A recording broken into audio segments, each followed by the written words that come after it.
Sejam bem-vindos. Primeiramente, em nome da NAD, toda a diretoria e nossos membros, queria agradecer o aceite do convite do Dr. Alamiro, Dr. Hugo. Muito obrigado, sejam muito bem-vindos. É um grande prazer para nós tê-los aqui. E também agradecer ao Marcelo Fonseca, nosso diretor do Comitê de Crimes Digitais. Obrigado, Marcelo, pela excelente condução dos trabalhos. E agora a palavra fica contigo, apresentar os nossos convidados, e boa sorte, bons trabalhos a todos aí, tá bom? Muito obrigado e boa noite a todos.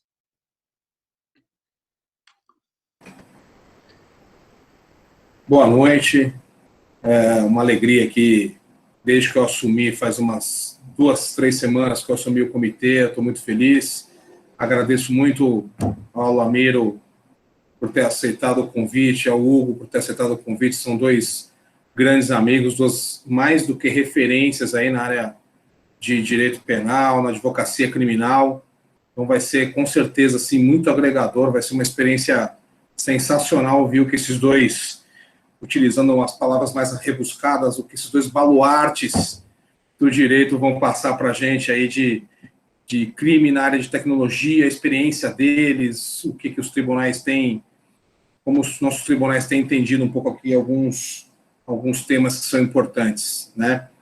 Então, eu espero que todos gostem bastante do evento, que os palestrantes também se sintam bem à vontade para fazer algo descontraído, algo bacana. E, mais uma vez, agradeço a vocês dois aí a presença e o aceite. Vou passar a palavra para quem vai começar, já que a gente definiu o mais velhinho, que é o Alamiro, para falar, e depois o Hugo, e assim a gente começar esse webinar. Obrigado. Muito bem, muito boa noite já a todas e todos. Eu queria, em primeiro lugar, agradecer à Associação Nacional dos Advogados, né, de Direito Digital, na pessoa tanto do Marcelo quanto do Ricardo, que gentilmente, enfim, formularam esse convite para que nós, nessa segunda-feira, pudéssemos debater, enfim, refletir sobre alguns dos temas que são relevantes, não só para os advogados, evidentemente, que integram a associação, mas para todos aqueles que convivem no mundo do direito, e mais especificamente do direito penal e do direito digital, nessa interface que, naturalmente, essas duas esferas jurídicas apresentam.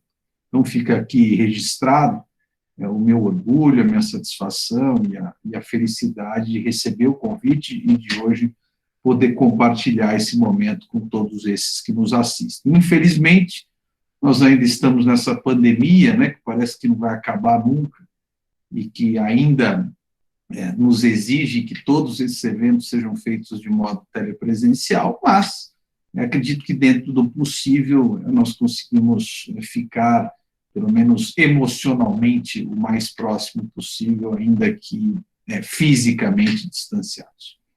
E eu também confesso a minha felicidade quando soube que seria o Hugo, o doutor Hugo Leonardo, que faria esse evento conjuntamente comigo, principalmente pela capacidade do Hugo, mas também pela amizade que temos, né?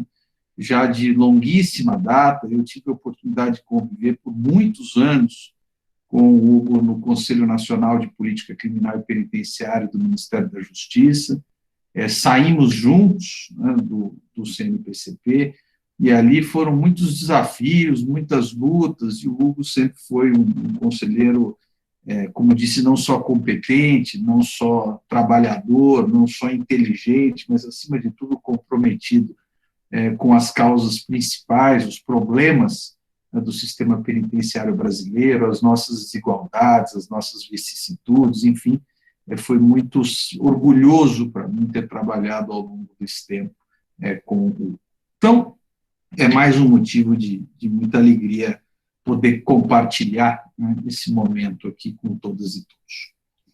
Eu confesso, e eu tenho que começar dizendo, que toda vez que me pedem para falar sobre delitos informáticos ou crimes digitais, se preferirmos, eu entro numa certa crise porque sou um completo ignorante, né, em matéria de informática.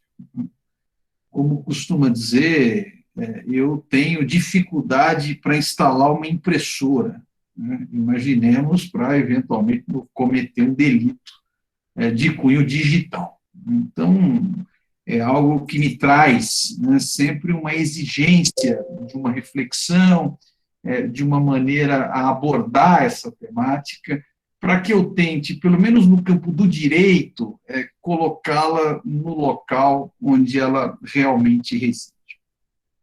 E eu digo isso porque eu vivi, né, e o Marcelo também, o Hugo, em alguma medida também, mas momentos muito longos da vida sem necessariamente essa dimensão da informação que nós temos hoje. Quando eu ingressei na faculdade, né, isso pode parecer uma coisa absurda, né, para muitos e muitas que nos ouvem, mas quando eu entrei na faculdade, o computador era um negócio restritíssimo, né? Nós, a partir do final dos anos 90, dos anos 2000, começamos ali uma troca de mensagens que eram feitas por e-mail, né? O que mostra que essa velocidade da tecnologia era algo impensável naquele momento. Então, eu vi, de certo modo, esse crescimento da importância da tecnologia, da informação, do computador, do smartphone, dos aplicativos, etc., ao longo do tempo, e isso me faz, né, de algum modo, cotejar essa realidade que vejo hoje, da qual sou dependente, como qualquer um de nós, com o tempo pretérito, onde efetivamente isso não existia. Nós ligávamos no telefone da casa das pessoas, pedíamos para chamar ou marcávamos um horário para encontrar num determinado lugar. Então, é um mundo, né, que, para mim, obviamente, ele se naturalizou, porque esse mundo da informática, esse mundo digital, ele se naturaliza, ele faz parte da nossa existencialidade, mas eu ainda consigo pensar num momento já bastante longínquo da minha vida, onde nós não tínhamos esse apelo à tecnologia. E por que eu digo isso? Porque quando nós falamos dessa relação entre direito penal, né, e delitos informáticos ou infrações que são derivadas da informação, é importante nós tentarmos distinguir até que ponto, ou o que é novidade, o que não é, o que é uma potencialização de velhos problemas, ou seja, como que, de fato, esse mundo da comunicação, esse mundo digital, se insere no marco do sistema criminal. Eu digo isso, Marcelo, porque lá atrás, inclusive algumas pesquisas feitas sobre crimes digitais, havia um certo fetiche, né, em torno dessa temática, e eu ficava a me perguntar em que medida nós estamos diante de problemas novos ou nós estamos diante de problemas velhos, porém com instrumentos novos, né? Problemas velhos, mas com uma roupagem nova.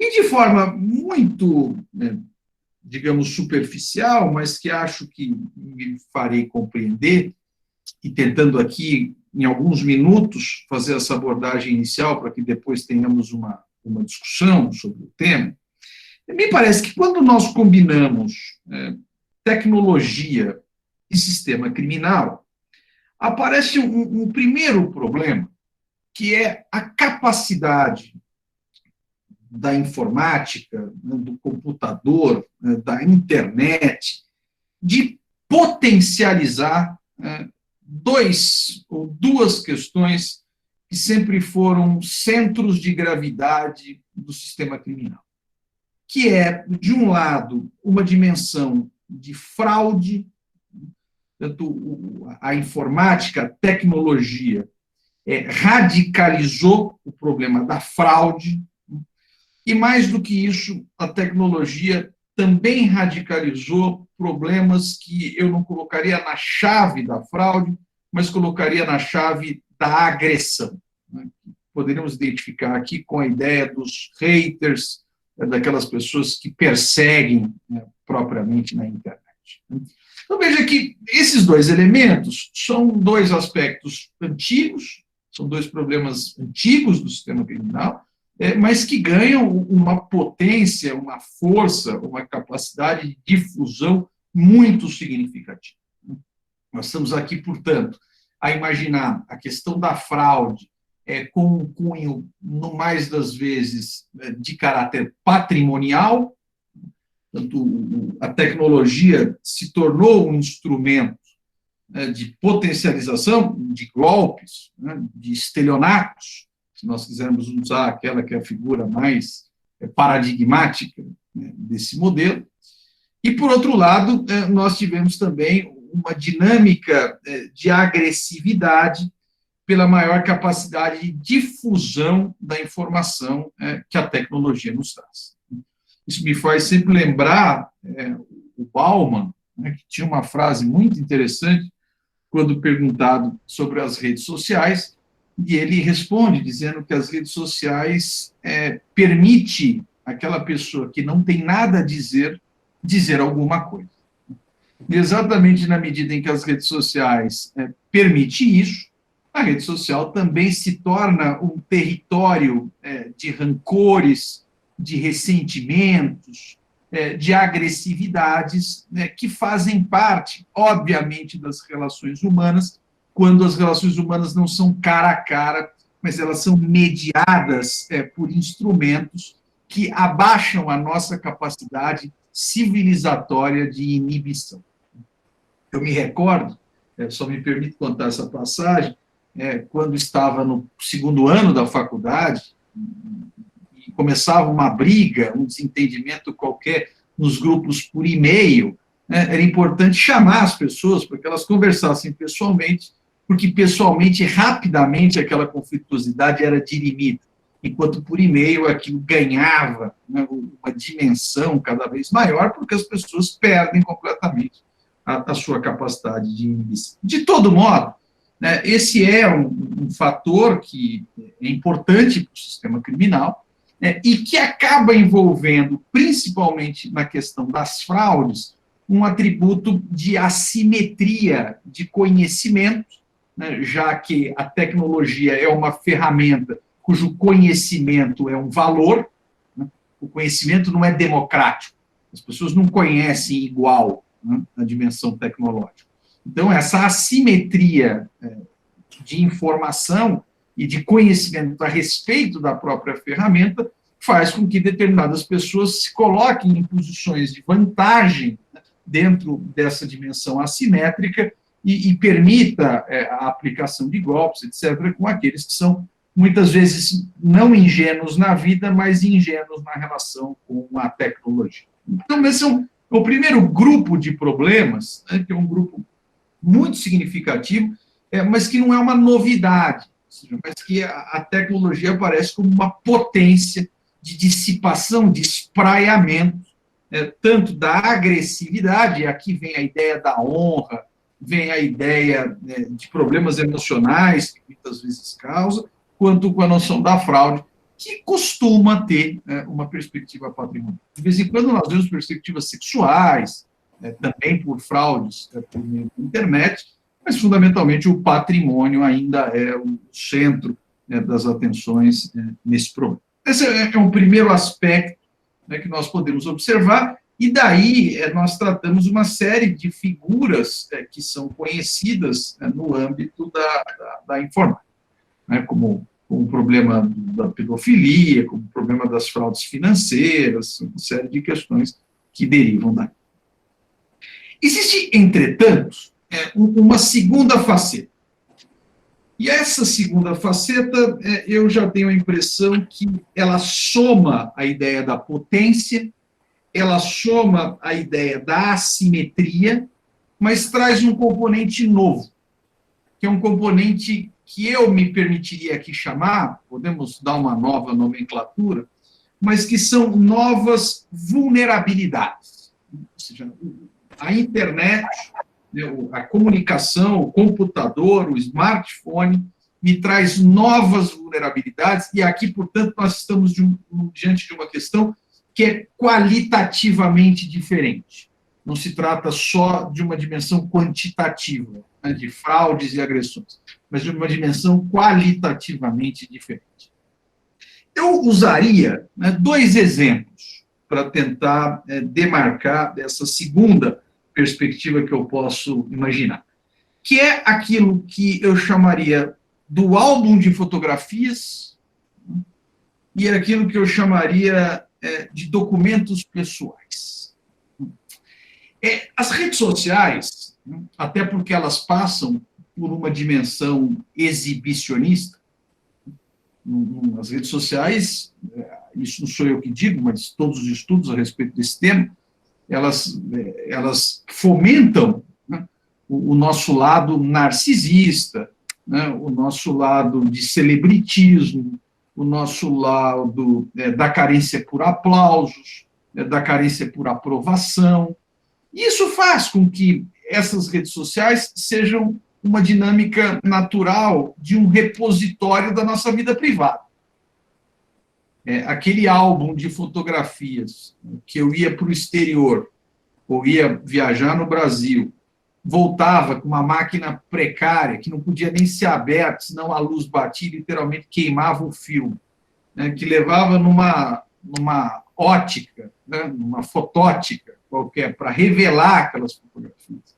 E aquilo ficava num albinho, guardado dentro da minha gaveta. E de tempos em tempos nós lembrávamos que aquilo existia e mostrávamos, quando muito, para as pessoas mais próximas, quando iam visitar a nossa casa, ou então colocávamos num porta-retrato, né, que só seria visto também por aquelas pessoas íntimas que frequentam a nossa casa. Esse álbum de fotografia, literalmente, ele saiu da gaveta e não teve um meio caminho. Ele saiu da gaveta e foi para a arena pública, né? Então, as pessoas postam coisas dos seus filhos, das suas esposas, dos seus maridos, das suas namoradas, dos seus amantes, né? Postam cenas que não seriam postadas em outros espaços. Portanto, há aí um vínculo imediato de publicização dessas questões que o computador, de certa maneira, passa a administrar e se torna, ainda quando eu não publique, um mecanismo de vulnerabilidade.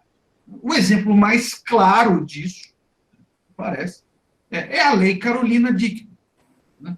Ou seja, a Lei Carolina Dickmann é um demonstrativo de vulnerabilidades que esse mundo da tecnologia nos traz, né? Alguém poderia me dizer, bom, mas o sujeito poderia entrar na casa da atriz, né, e subtrair o álbum de fotografia. Claro que poderia, mas nós sabemos que isso é uma coisa completamente despropositada, né, em termos amplos, como nós verificamos nesse mundo da tecnologia. Então, há aqui uma primeira vulnerabilidade, que é uma vulnerabilidade de uma vida privada, né, e, portanto, de uma exposição que eu consigo controlar até o momento do clique. Mas, a partir do momento que há o clique, aquilo espraia, e há de se perguntar, as pessoas demandam, e nós, operadores do direito, nos perguntamos até que ponto o direito também consegue conter os eventuais danos, os prejuízos que derivam dessa vulnerabilidade que é inerente ao sistema. Existe uma segunda vulnerabilidade, e essa talvez seja mais problemática que a primeira, e por isso a deixo para o final, que é essa dimensão do documento. Nós estamos a todo momento, né, colocando nossas identificações, RG, CPF, título de eleitor, fotografia, sexo, opção sexual, uma série de fatores, né, informações que são colhidas, né, pelo sistema de tecnologia, seja pelas instituições financeiras, seja pelos órgãos de Estado, seja principalmente por empresas privadas, que cada vez mais são as detentoras dos nossos gostos, das nossas vontades. Há uma pergunta, que é uma pergunta fundamental que deve ser colocada aí. O que fazer com essas informações? Ou mais do que isso, como controlar a atitude daqueles que detêm essas informações. Qual é o limite de uso dessas informações? Em que medida a nossa vida privada ela realmente deve ser resguardada perante essa série de atores, de players que captam essas informações de forma, inclusive, espontânea e dada da nossa parte.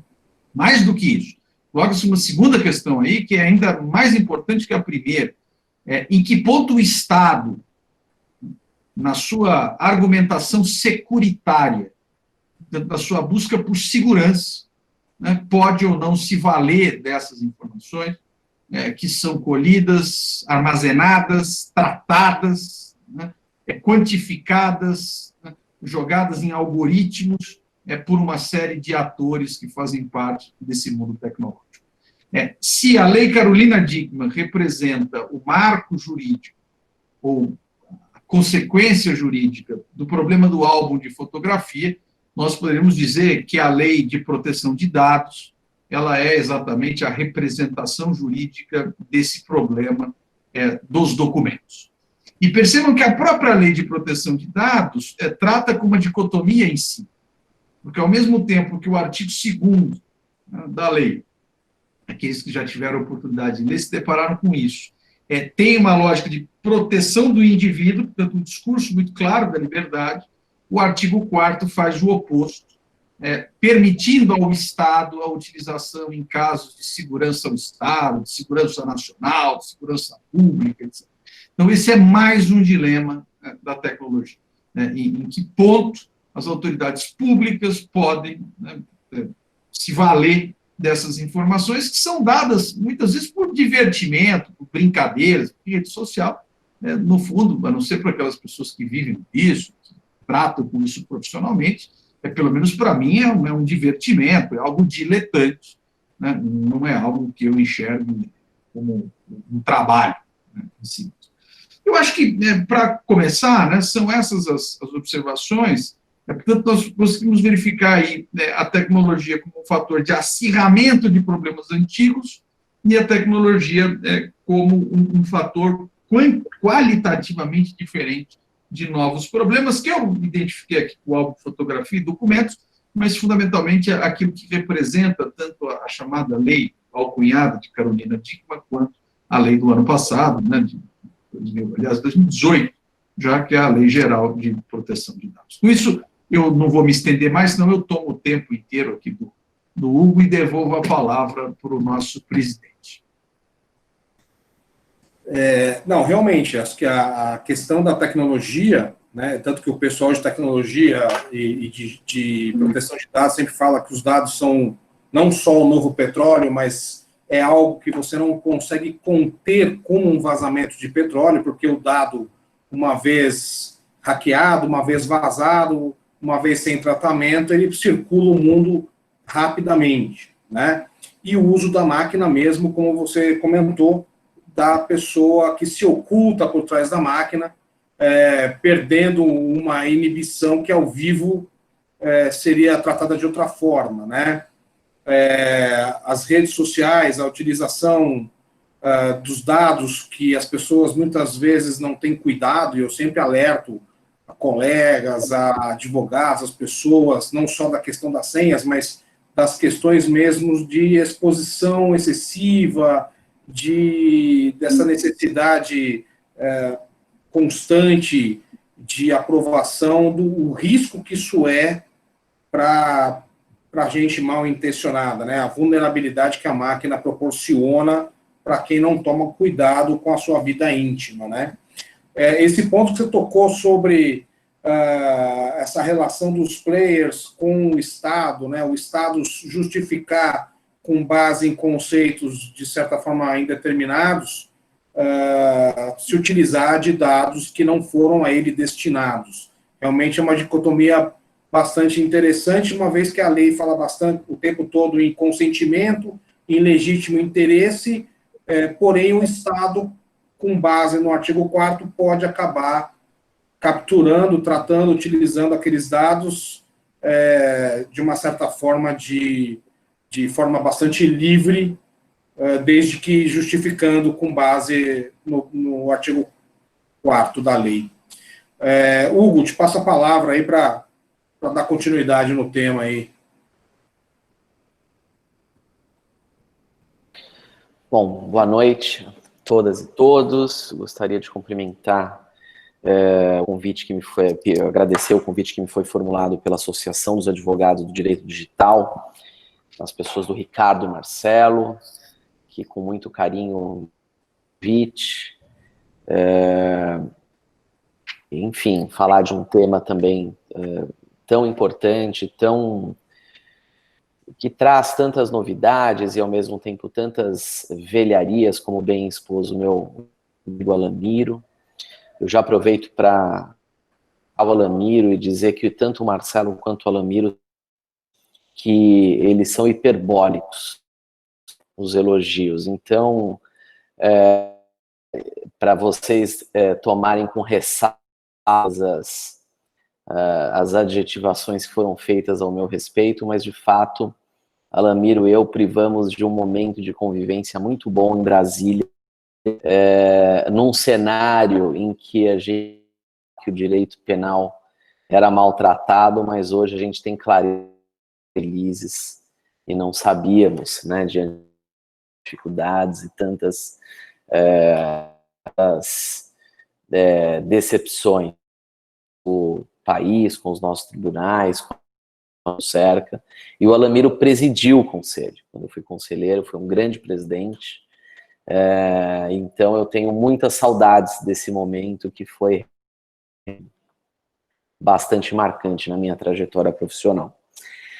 E é disso, né, eu sugeri que o Alamiro falasse primeiro, que eles pudessem ouvi-lo com mais atenção, cansados, porque acho que a principal dele. Então eu vou procurar trazer alguma complementação ao que disse o Alamiro, e um pouco a chave de que, de fato, e eu concordo plenamente com o Alamiro, nós temos, e o direito, que é o que chega sempre por último, né? Ainda bem, mas o fato é que nós temos antigos problemas com uma nova roupagem. E como bem disse o Marcelo, com uma urgência diferente, porque você não estanca o vazamento de dados, você não retroage uma situação em que milhares tiveram seus dados expostos, informações ou imagens, fotografias ou, enfim, dados de toda a natureza que que tem o condão. E essa é justamente a dramaticidade dessa história, que esses dados conjugados, algoritmos por ferramentas, podem transformar muito mais as nossas vidas em vidas absolutamente expostas em novas vulnerabilidades. Bom, então eu queria começar dizendo tanto o Alamiro tem razão, que estamos tratando de velhos problemas, que todos esses crimes cibernéticos, os crimes digitais, os crimes que passam de alguma forma pela rede, por algum terminal informático, tem o tratamento no âmbito do direito penal, e eu vou evidentemente deixar claro que a minha fala é tão somente atrelada, que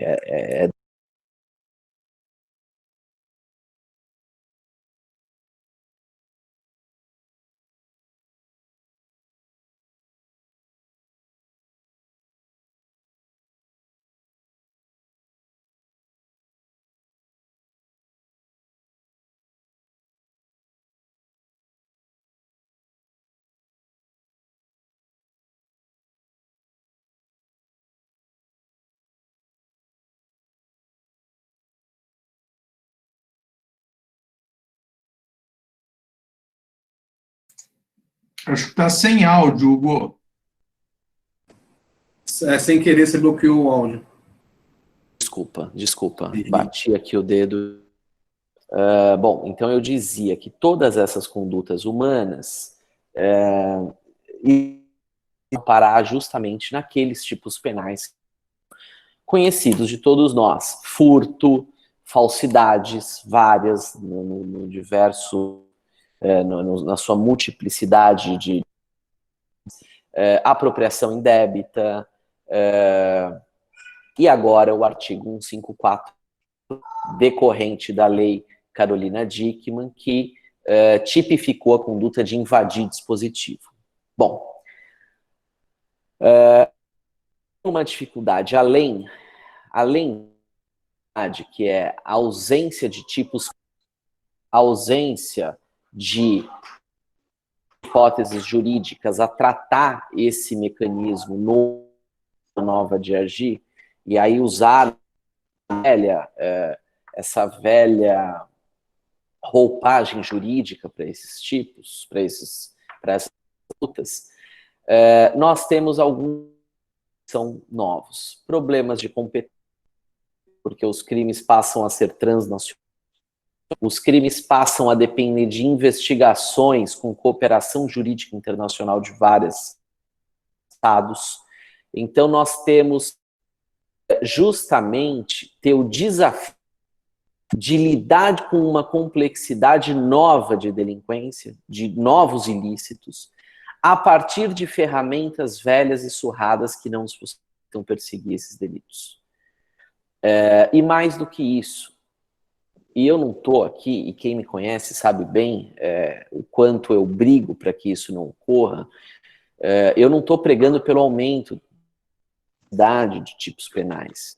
E não estou que tenha que haver necessariamente, não. Mas o fato é, algumas formas de cometer que efetivamente os estados-nação, seja a polícia judicial estadual, seja a própria polícia federal, não tem condição de perseguir, punir, se houver uma instrumentalização se não houver uma cooperação jurídica, se não houver uma melhor resolução a respeito da competência, para a gente não ficar naquelas velhas hipóteses jurisprudenciais que fazem um fechamento dessas lacunas a partir de hipóteses que eram absolutamente 5, 10, 20, 30 anos atrás. Então, eu acho que esses são os grandes pontos quando se diz respeito a uma de persecução penal em crimes digitais. O Brasil está muito mal resolvido em relação a isso. E agora eu queria avançar um pouquinho da LGPD. Eu fui convidado para falar num outro webinar, que era justamente para a LGPD, e lá tinha um software internacional e tinha uma advogada que trabalha com direito digital. E eu trouxe naquele evento, novamente, embora não seja a LGPD, não seja o nosso único ponto, mas eu acho importantíssimo tratar desse aspecto. Temos um problema a respeito na proteção de dados e na questão de condutas decorrentes da violação da lei de proteção de dados recém-aprovada, é que não há tipo penal previsto para.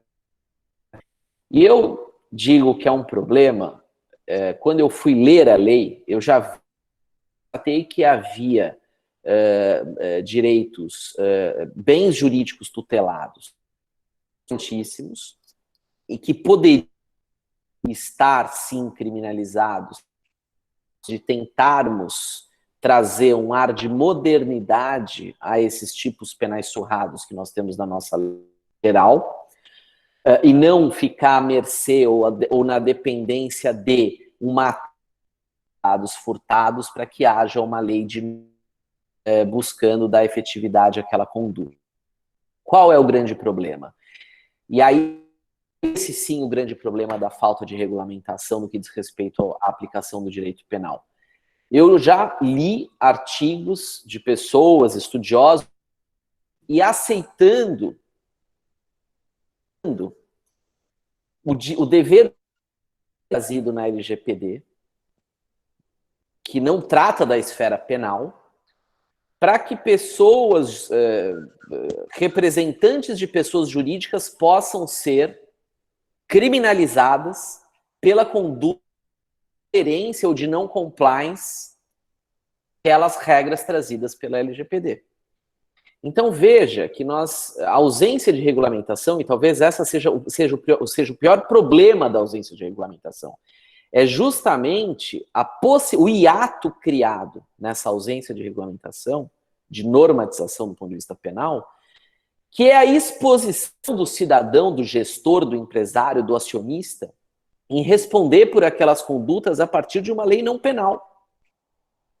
Muita gente defendendo, de forma absoluta, na minha opinião, a hipótese de a culpa, quer dizer, a responsabilidade criminal a partir desses contornos de garantes existentes na Lei Geral de Proteção de Dados atualmente, que não trata dos aspectos penais. E um outro aspecto que também o Alamiro já trouxe é muito de que forma o Estado, os órgãos de fiscalização e persecução lidarão com esse acúmulo de informações, né? O artigo 4º abre essa brecha. Já temos o que tem sido chamado de LGPD penal. Eu não gosto do nome, porque não é uma LGPD que cria justamente freios, mecanismos para que os órgãos, principalmente os órgãos de fiscalização e repressão, possam, com critérios, aqueles dados sem que seja para essa finalidade precípua. Temas todos colocados no mesmo balaio, para usar um termo bastante realístico do mundo fenomênico nesse momento digital, se colocarmos esses problemas todos num balaio e perceber parco arcabouço jurídico, procedimental, processual penal, a baixa expertise, a baixa eficácia que nós temos em cooperação jurídica em verdade, que a Lava Jato, na minha opinião, em termos de acordos de cooperação jurídica internacional, porque a Lava Jato, e eu sempre digo isso, pouquíssimos, com poucas dezenas de situações, poucas dezenas de hipóteses. Nós precisamos pensar numa cooperação jurídica internacional, ou numa repressão, ou num tratamento que seja, inclusive, isonômico, equânime, do ponto de vista do nosso aparato de repressão. Quer dizer, como é que nós vamos com esse acúmulo de situações? Ou esperaremos que se debruçará a meia dúzia, dezenas de casos no Brasil durante anos? Eu acho que não é essa uma política criminal adequada, é essa uma forma que nós bem cuidaremos dessa matéria para ter não apenas esses bens jurídicos tutelados, mas um cuidado muito grande de quando for entrar essa punição, essa repressão na seara penal, para que haja tipos bem regulados, condutas bem especificadas, para que haja, sobretudo, uma investigação que caminhe nos trilhos sem lei, sem regulamentação, e da forma como nós estamos fazendo, não haverá repressão a esses crimes. E 2, as polícias, os ministérios públicos, a repressão como um todo, praticarão arbitrariedades, agirão de forma ilegal, justamente a ausência de critério, a ausência de... Muito embora essas agências só possam fazer o que lhes é autorizado, nós bem sabemos que eu tenho uma dificuldade enorme de aderência às regras, às normas, e não são apenas as agências de persecução que têm baixa aderência, às vezes até juízes, embargadores de tribunais superiores têm baixíssima aderência à norma. Então, meus amigos, eu também gostaria de trazer essas pinceladas aqui para reflexão. Não quero tomar mais o tempo de todos e fico à disposição para esse bate-papo. Sucederá essa minha fala. Muito obrigado pelo. A grande questão, né, e é por isso até a nossa temática aqui, que vocês abriram bem, é que nós já temos um problema de persecução penal nos crimes presenciais comuns, né? Nós já temos uma série de falhas aí na hora de investigar, acusar e processar. Essa reticência dos tribunais com a tecnologia, ela é evidente tanto no civil quanto no penal, tanto até que o nosso STJ foi invadido, o Tribunal de Justiça só montou um comitê de LGPD para ministrar treinamento e fazer adequação do tribunal depois da invasão do STJ, juízes que muitas vezes, por falta de tempo, de especialidade, se deparam com causas envolvendo tecnologia e não tem muito recurso para refletir sobre aquela situação e acaba indo para essas velhos conceitos, velhas jurisprudências para tentar dar um jeito de resolver, de remendar ali uma situação, né? E é justamente nesse ponto que eu queria que vocês comentassem um pouquinho da experiência de vocês, né, do que vocês, experiência acadêmica, enfim, da jurisprudência dos tribunais sobre o trato de algumas situações que são mais corriqueiras, né? Nós temos esse problema transnacional, por exemplo, do hackeamento, que tem hackers espalhados por vários lugares do mundo.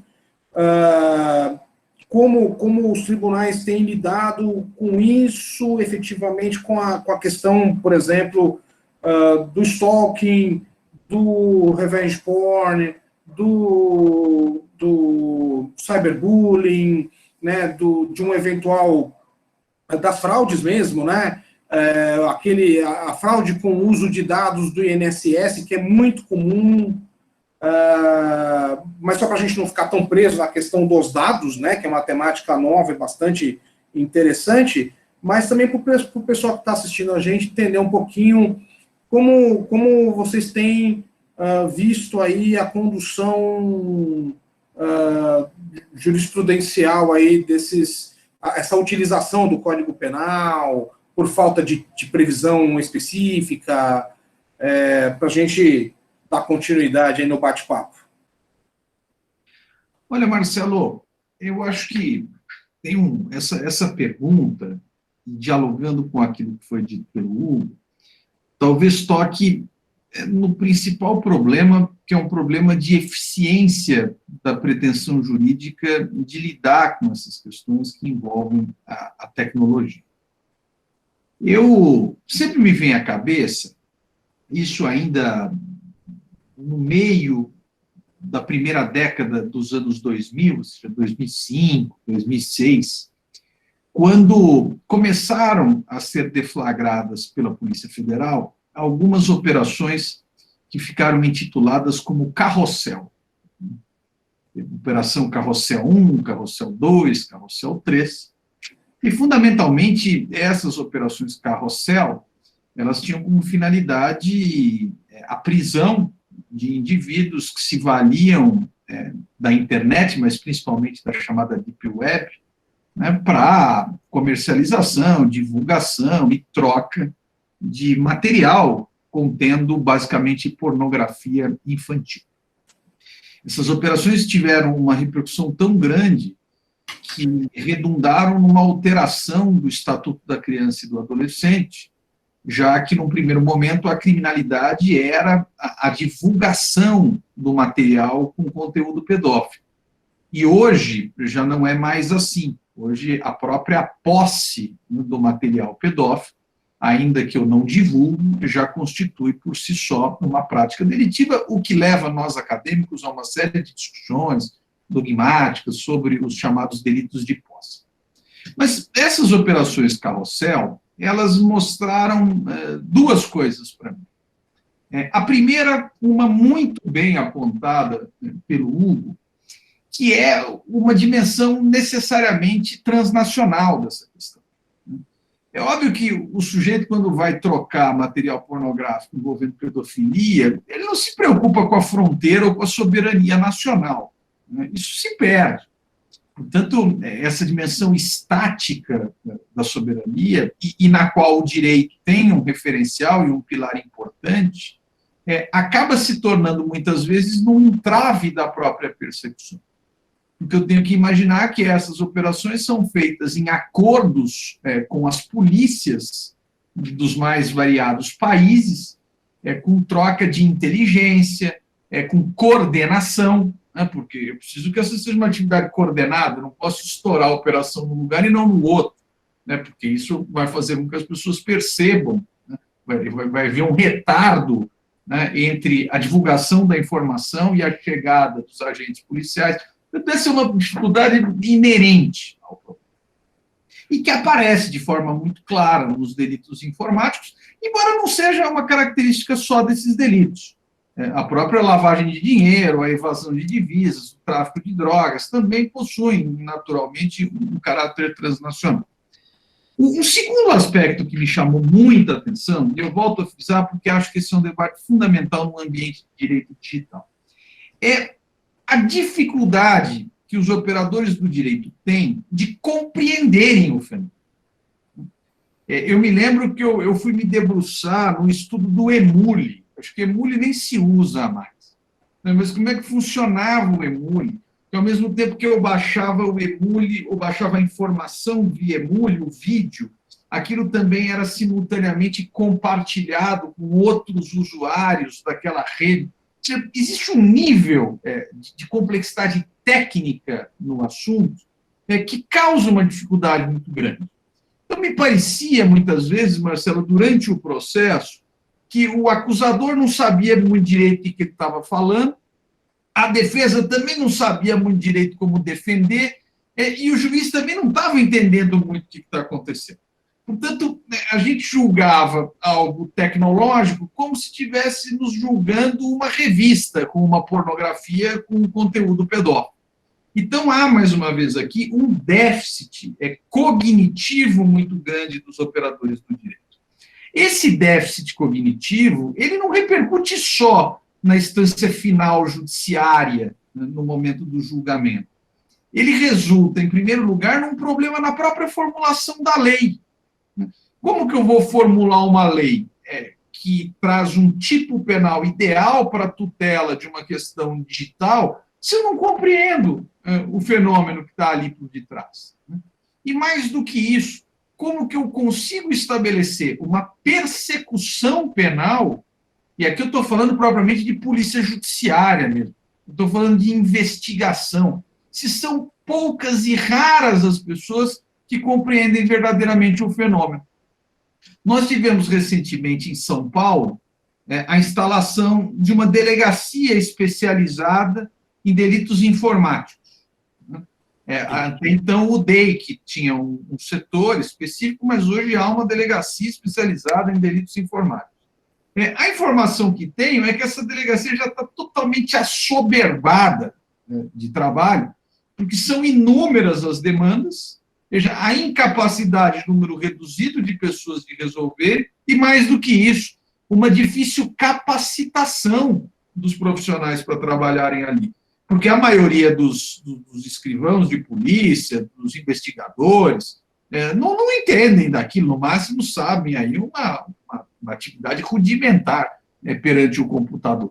Então, cabe muito àqueles que são detentores, e por isso esse espaço é tão precioso, daqueles que são detentores desse conhecimento especializado, uma divulgação e uma necessidade de capacitação de operadores do direito, senão nós vamos continuar navegando quase que às cegas, porque se julga sem entender, defende sem entender, acusa sem entender, e assim caminha uma pseudo-tutela desses variados problemas derivados da nossa atividade cotidiana com a tecnologia. Houve um aumento, não é obviamente atribuído à Covid, mas não só, mas também à própria progressão aí, geométrica, de aritmética, de uso de tecnologia, porque é muito fácil você ter um smartphone, a compra de notebook foi muito facilitada agora com a Covid, o home office proporcionou muito isso, as pessoas acabam se preocupando em acessar, mas não em ter um antivírus, em uma senha e tudo mais, e aí, obviamente, iria mesmo crescer a criminalidade digital, como cresceu em virtude dessa falta de preparo técnico e de informação. E realmente, se não houver uma mudança de conceito, uma mudança de mindset da polícia judiciária, as investigações vão ficar prejudicadas e, consequentemente, os processos também, o que vai causar injustiça. Tanto com quem faz algo e vai acabar, eventualmente, conseguindo, de alguma forma, escapar, quanto para as pessoas que não cometem crime e vão acabar sendo acusadas, denunciadas e condenadas por algo que possivelmente não tenham feito. Acho que a balança pende de forma injusta para os dois lados quando há um despreparo estatal para conduzir investigação e processo, né? Hugo, te passo a palavra de novo. Olha, esse é um Marcelo, que é um dos mais centrais do penal. Eu vou trazer uma informação seguinte. Hoje, menos de 10% dos... eu acho que a cifra é algo em torno dos casos que resultam em alguma condenação. Quando eu falo alguma condenação, é que chegam a ter sentença em primeira instância, e eu não estou considerando se essa sentença em segunda instância ou anteriores, coisa que o valha, ou até o delito terá a prescrição reconhecida. Por cento dos casos, ou mais de 95%, chegam a uma decisão condenatória, são casos em flagrante. O que isso quer dizer? Nós estamos em um país que não investiga. Eu não estou falando de crimes digitais, eu estou falando de todos os crimes. Mais de 95% dos casos que terminam com alguma decisão condenatória de flagrante, de prisão em flagrante.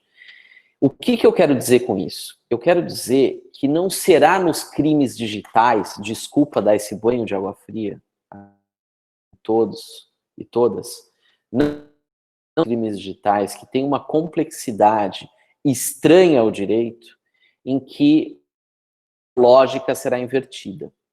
Isso é tão sintomático que eu estou dizendo, que nesses casos, o que a polícia tem feito? O que a polícia tem feito?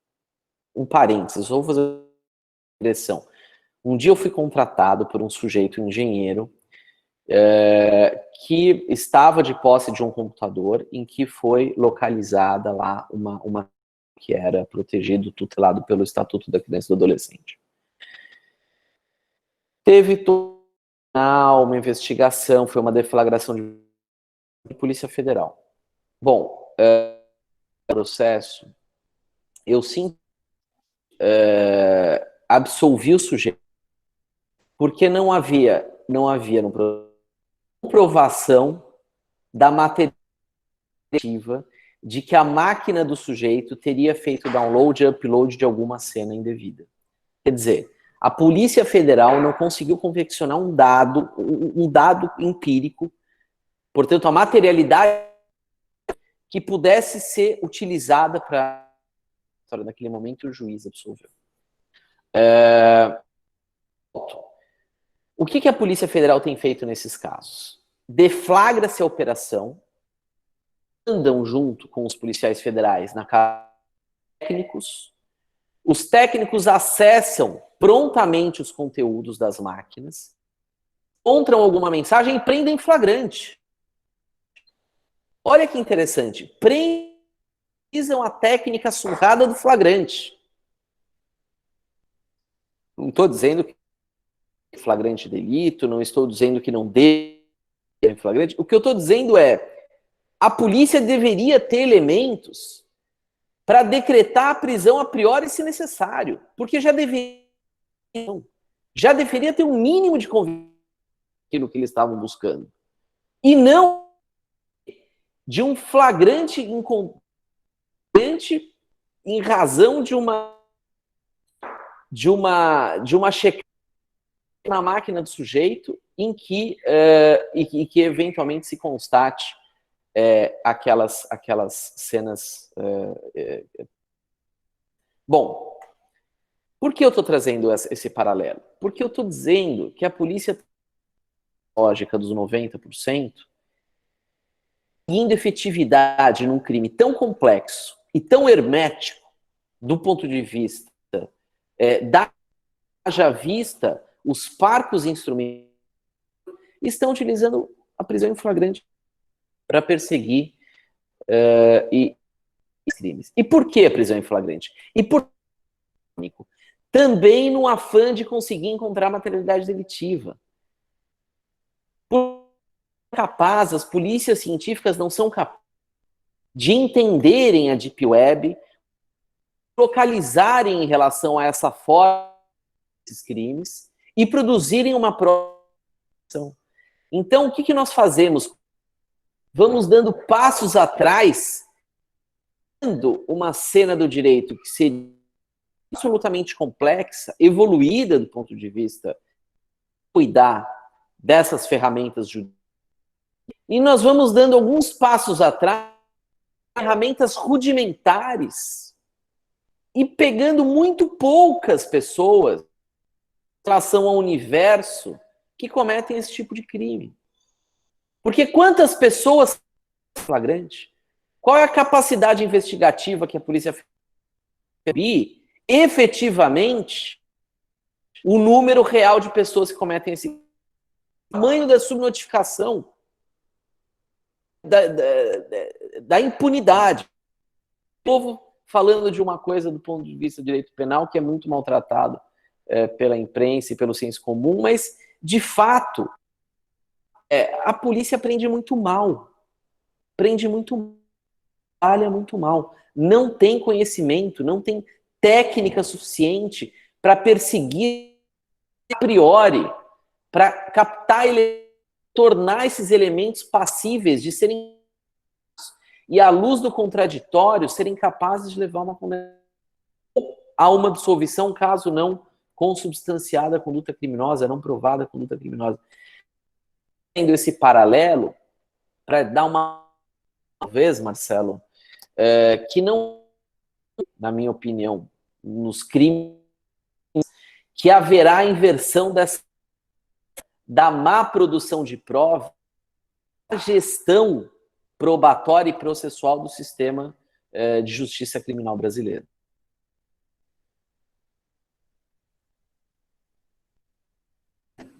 Nesse caso, um perito de informática, um perito de tecnologia pode ajudar uma defesa criminal de um acusado justamente pelo despreparo da polícia judiciária, seja ela estadual ou federal, num processo para comprovar que não foi realizada a perícia no computador, no telefone, ou que não ocorreu esse download, enfim. Vocês não acham que um perito sempre útil?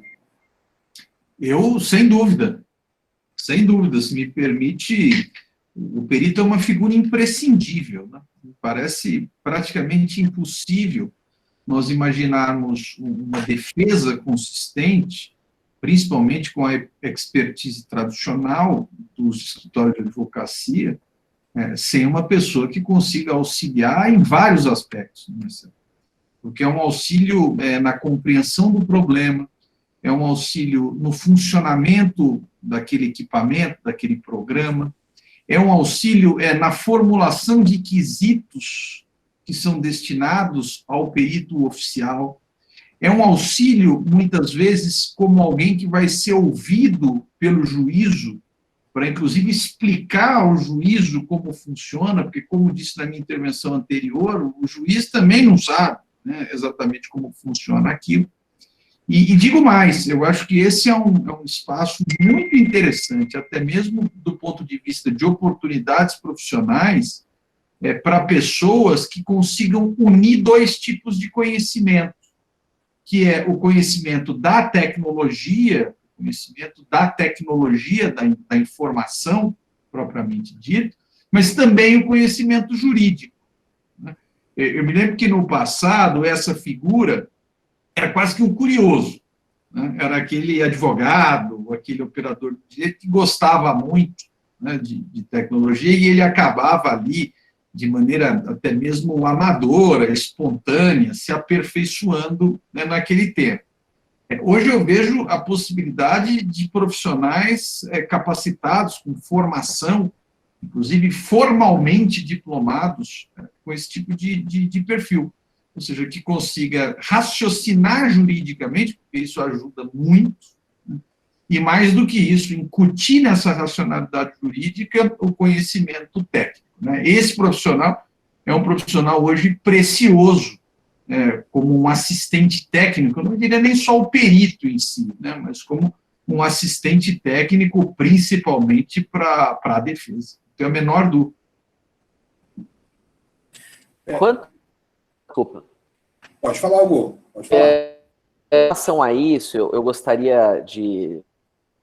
que é o seguinte, qual é uma boa forma de nós impulsionarmos o Estado ou o direito, seja trabalhando em projetos de lei, seja trazendo ferramentas, quase ensinar o Estado brasileiro a agir, né? O que eu penso a respeito disso?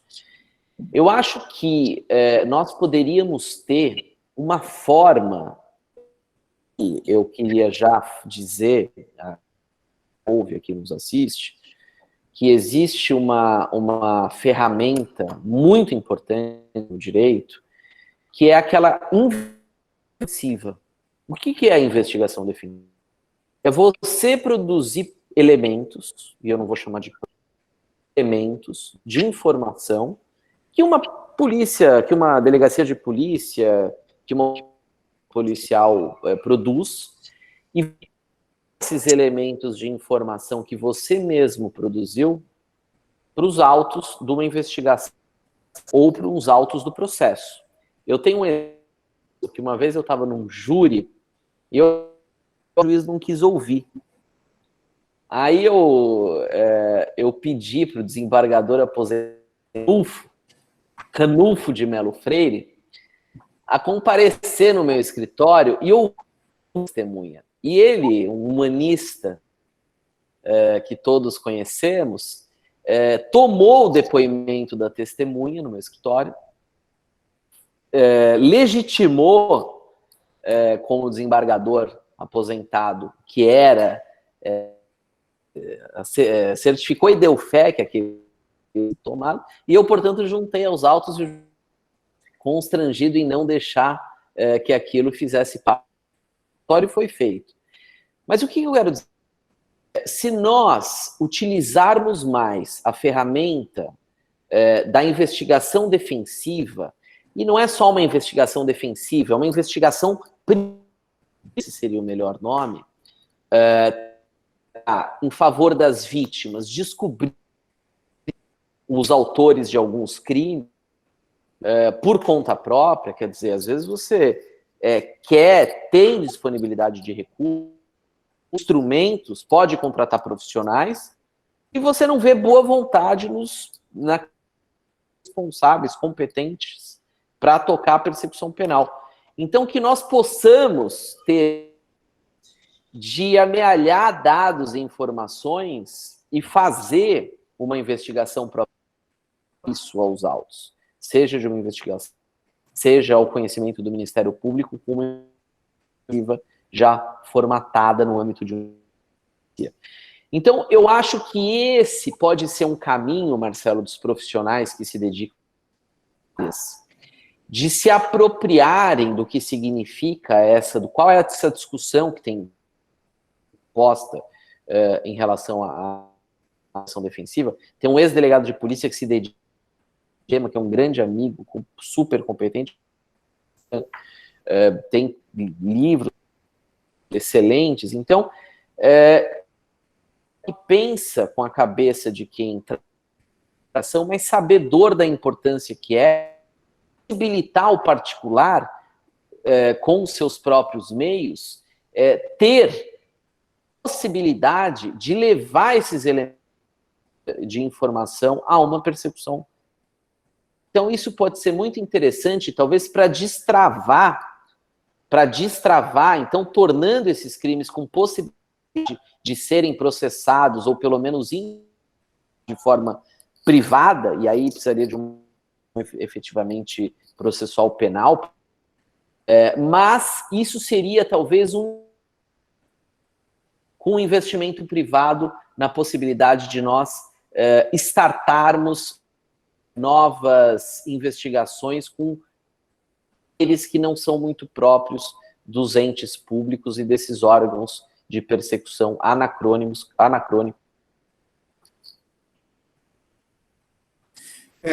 Existe, inclusive, um risco, muitas vezes por conta de um evento midiático. Então, um exemplo hipotético, um professor que é acusado ali de estupro de vulnerável, e aí a investigação é feita de forma acelerada para cumprir uma agenda e não são encontradas justamente pela falta de perícia técnica ou mesmo pelo fato de não ter mesmo nos equipamentos daquele acusado prova nenhuma do estupro, seja o mesmo até de qualquer tipo de atitude, como uma tentativa ali de coação, enfim, de uso de poder. Só que, bastando a palavra da vítima, colhida contraditoriamente à história que ele narrou na delegacia, é colhida 6, 8 meses depois de um processo, e mesmo sem o link, sem a ligação, sem a contribuição de outras provas, o judiciário, na dúvida, esquece o indúbio pro réu e condena, né? Eu acho isso muito temerário. Tanto o uso da mídia como forma de pressão, quanto, principalmente, uma condenação baseada num único elemento de prova, que por si só é contraditório, porque diz uma história na delegacia, outra história em juízo, e você vê ali, às vezes, uma pressão, mas os equipamentos comprovam que a pessoa não tinha nada, ou seja, não há lastro em prova alguma, né? Até, eventualmente, se consegue provar que o elemento estava, que o indivíduo estava em outra circunstância de fato. Vejam, eu acho que se há o equipamento, tem de ser feita uma perícia efetiva que comprove que tem algo. Condenar só com base em uma questão, né, em um quesito de prova, muito prejudicial. Agora, na Covid, nós tivemos 2 bilhões e 600 milhões de invasões hackers. Como a Polícia Judiciária vai conseguir perseguir e aprender essas pessoas? Vai ser feito o quê? Uma amostragem? Então, acho tudo isso muito perigoso do ponto de vista do Estado não ter aparelhamento para dar efetividade para a investigação e para o processo. E com isso a gente tem um monte de inocente processado e condenado sem o devido processo legal, sem provas suficientes das condutas, né? Realmente, ter agora esse projeto de LGPD penal é um pouco daquela ideia de legislar para dar conforto pré ou pós-eleição, visando algo ali na frente. Eu fui o autor da lei tal, eu criminalizei tal conduta. Tá, mas e aí? Criminalizou, está no papel, é um pouco da mudança na prática, essa mudança de mindset que a LGPD está provocando, que eu sempre falo para o pessoal, não adianta adequar contrato se o comportamento continua o mesmo, de não dar valor para os dados e não tratar os dados da forma correta, né? É só um escrito num contrato que não vai servir para nada se não houver mudança. E eu acho que os crimes digitais precisam de um olhar, de um tratamento mais adequado, né? Vocês não acham?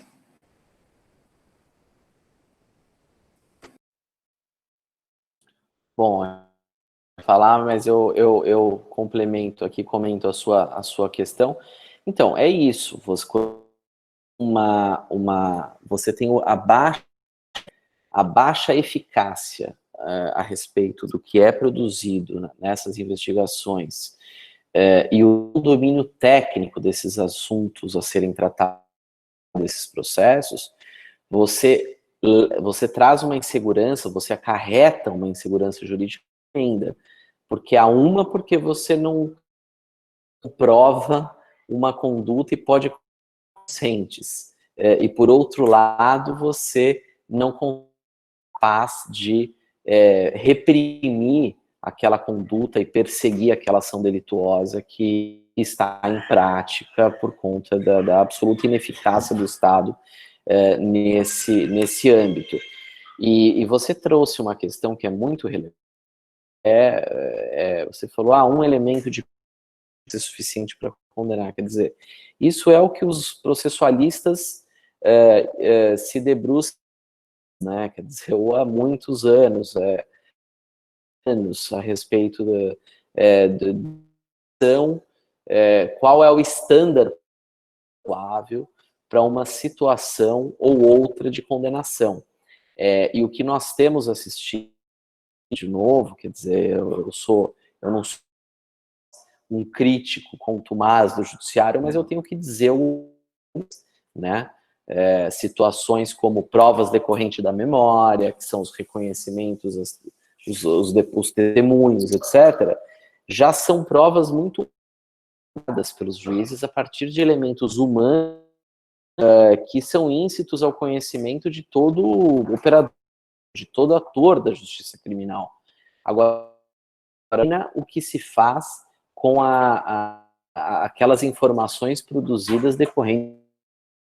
Então, esse é o grande risco. Por isso que eu acho que há uma necessidade, sim, de regulamentação, seja de crimes serão investigados, qual é o limite que as autoridades policiais devem ter, o que dessas informações dependem ou não de transferência de sigilo. Eu também não gosto de falar de quebra de sigilo, porque o sigilo ele nunca é quebrado. O que é, sim, autorizado um sigilo por outrem, para que possa haver uma persecução penal. Então, acho que o termo quebra de sigilo é absolutamente equivocado.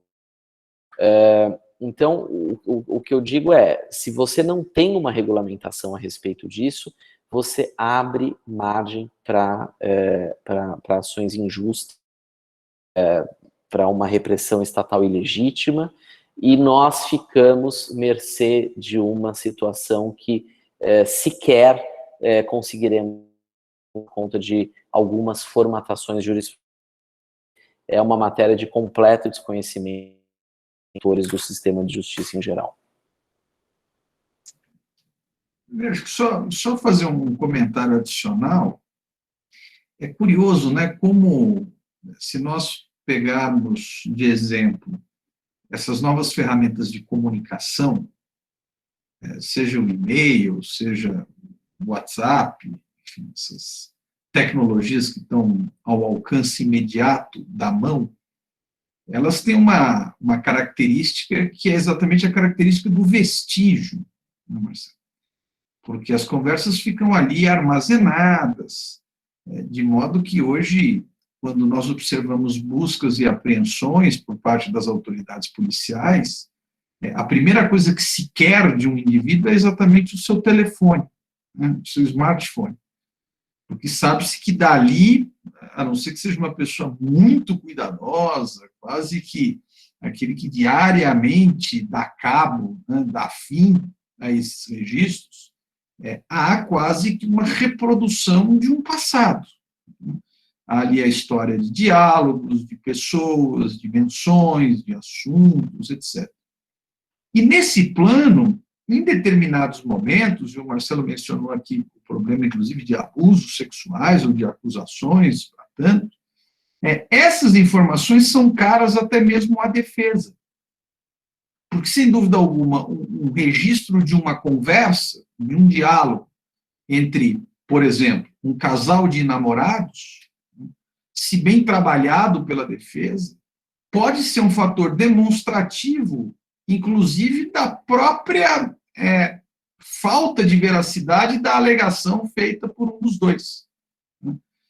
Se eu alego, por exemplo, que sofro algum tipo de agressão por um determinado período, mas mantenho ali em período contemporâneo um diálogo constante por esses aplicativos com o suposto agressor, isso coloca em xeque, né, a palavra da vítima. Então, é mais um fator, que, claro, que esses registros podem funcionar como uma prova do delito. Né? Inegavelmente, a polícia, quando apreende esses equipamentos, aprende por essa razão. Mas também é verdade que esses equipamentos, essas tecnologias, esses programas, podem funcionar como um fator de defesa, da importância até mesmo dessa iniciativa da defesa, hoje regulamentada pela ordem, que é a chamada investigação defensiva, para que o advogado não seja mais um mero espectador passivo da investigação, mas que seja capaz ali de movimentar, inclusive com demonstrações concretas da possibilidade de inocência do seu cliente. Uma outra recorrência que eu gostaria que vocês eventualmente comentassem, nos crimes da lei de drogas, muitos desses pequenos traficantes que são presos aí a esmo, né, o famoso rapaz que fica ali na biqueira, ao ser preso, o policial mexe no celular dele, né? O policial, um delegado, um escrivão, tentando ali encontrar provas de tráfico efetivo por meio de bate-papo ou de aplicativo de mensagem. Como é que vocês veem essa prática?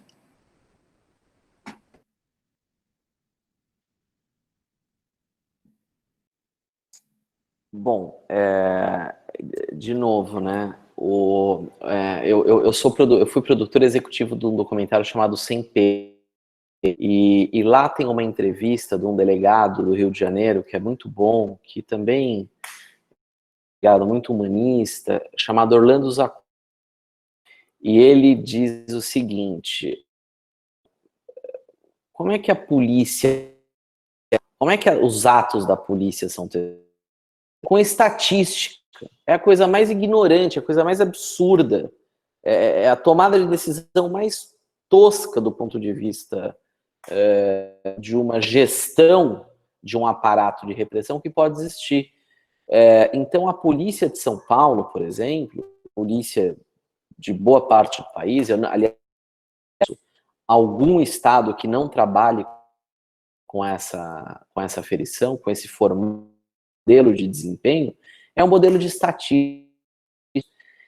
O policial que apreender X quantidade de droga, ou prender os indivíduos, ou abordar as pessoas, terá a tua conduta melhor aferida do ponto de vista da carreira, né? Então, essas estatísticas, elas são semanais, elas são anuais, e a polícia produção, olha que coisa mais absurda. Então, Orlando Zacconi dizia, na verdade, deveria ser a aferição da polícia? O processo de aferição, como se faz numa empresa. Você lá numa empresa, você não tem uma consulta pessoal que vai lá fazer um questionário anônimo. Como é que é o Hugo Leonardo como chefe? Como é que é o Hugo Leonardo? E há essa aferição cruzada de forma anônima. Então, quem pessoas que deveriam checar ou fazer com critérios avalizar a conduta policial? Os próprios usuários, entre aspas, quer dizer, aquelas pessoas que com a polícia têm contato. Então, coisa absurda, mas é a única coisa que é razoável, que funciona do ponto de vista de você aferir gestão, seja ela qualquer. O que acontece é exatamente aquele exemplo que eu dei, que é centro de presos em flagrante. Quando no fim do mês ou no final da semana, os policiais se rua, onde eles já sabem que a biquíni de moleque e meia dúzia de papelote de entorpecente, seja lá qual for, leva para a delegacia e bate a meta. Numa lógica absolutamente insana do a qualquer organização criminosa. Que a polícia age.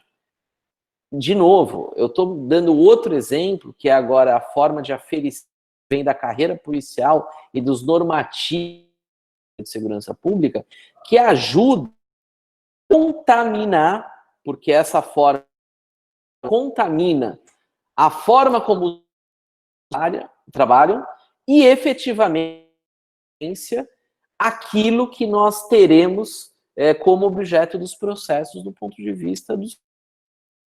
Então, vejam, as agências, o Michel vai chamar de agências penais, as agências penais, elas precisam conversar e ter uma teleológica do que se pretende do ponto de vista da finalidade de uma persecução garantidora de eficaz.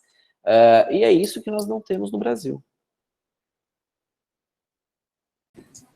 Tem essa questão, logo no começo, que o Alamiro falou sobre redes sociais e os haters, né?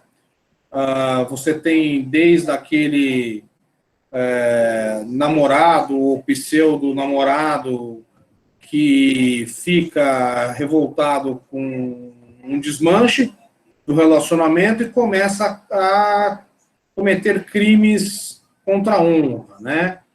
E no embalo, várias outras pessoas também cometem esse tipo de crime, muitas vezes com teor preconceituoso com relação à religião, à raça, à cor de pele, enfim. Opinião política, então, nem se fala, né?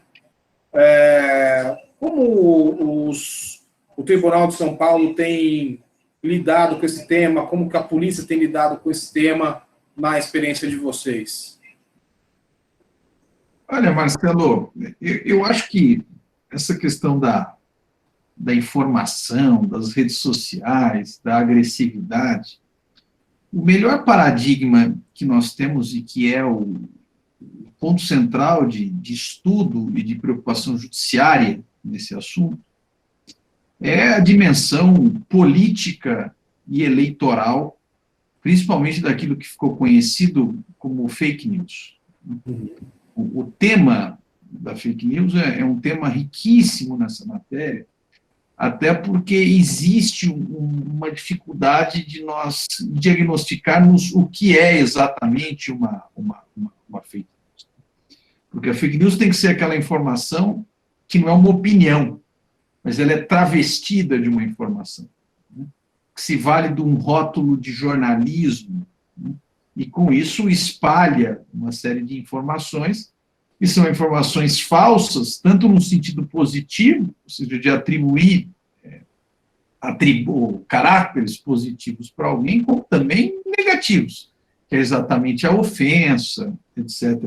Então, esse é um dilema. O que tem sido feito hoje? Há uma tentativa, por exemplo, no caso da Justiça Eleitoral, de busca de quem são os financiadores. seja, mais importante do que aquele sujeito que passa a fake news ali no seu ambiente familiar, para a tia, para a avó, para o primo, etc. O que se busca é exatamente um financiamento disso, porque o financiamento disso acaba constituindo não só uma eventual existência de caixa 2 de campanha, quando nós falamos propriamente das eleições, mas um abuso do poder político e, quiçá, um abuso do poder econômico. Eu tenho para mim, e que essa estratégia, no caso, e estou dando o exemplo aqui da Justiça Eleitoral, é uma estratégia inteligente, porque é impossível um controle feito na ponta da ramificação dessa questão. Nós não vamos ter nunca, por mais tecnológico que seja o mundo, um inspetor de quarteirão que vai conseguir controlar o que cada pessoa divulga, ou que cada pessoa espalha ali no seu WhatsApp de uma maneira mais rudimentar, né, de maneira mais tosca. Mas o volume disso, né, o nível de achincalhamento, de espalhamento de informações falsas, isso sim é um grande desafio contemporâneo. E um desafio que eu ouso dizer que até agora o direito claudica, não conseguiu resolver. Nós tivemos nessa eleição, os dados ainda estão sendo compilados, mas um altíssimo número de informações falsas relacionadas aos mais diversos candidatos, às mais diversas tendências. E o controle dessa divulgação das informações é muito complicado. Penso eu que não há solução melhor que o esclarecimento da população, né? Porque, no fundo, cada pessoa é a fiscal de si própria, né? É a grande verificadora da autenticidade daquilo que recebe. É difícil o Estado tentar controlar isso. Então, cabe a uma ideia de educação, das pessoas perceberem que essas ferramentas, redes sociais, WhatsApp, etc., não são necessariamente ferramentas de imprensa que divulgam informações verdadeiras. E o ímpeto da conferência é o primeiro passo que se dá, mas isso não é um desafio propriamente do direito, mas é um desafio fundamentalmente social. Sim. Antes da gente bater um papinho rápido aí sobre o fadado projeto de lei da LGPD, tem algumas perguntas no chat, e o Ricardo também queria falar para vocês sobre os IPs falsos. Eu vou passar a palavra para o Ricardo fazer o comentário dele e ver as perguntas que tem no chat para a gente ir caminhando para o final. Bacana. Bom, na verdade, gostaria de fazer só um apontamento, que o Alamiro e o Hugo comentaram muito da questão da investigação, né, o quanto isso é importantíssimo e que realmente o nosso poder público e talvez alguns órgãos de investigação acabam sempre estando atrás. Infelizmente, é porque realmente a tecnologia ela tem diversos meios, né, de se mascarar origens, principalmente de IPs, né, principalmente a partir de proxies, né, que são computadores intermediários, e realmente a gente tem percebido o quanto que a tecnologia, ela é utilizada para o bem, mas também para o mal, né? Então, acredito que isso acontece muito. Eu vi até um apontamento, acho que foi do próprio Altemir Oliveira, ele comentou sobre a Deep Web, né, que hoje se fala muito na questão de Deep Web e Dark Web, né? Então, na verdade, a Deep Web não é uma questão ruim. Na verdade, a Deep Web, ela é o back-end, né?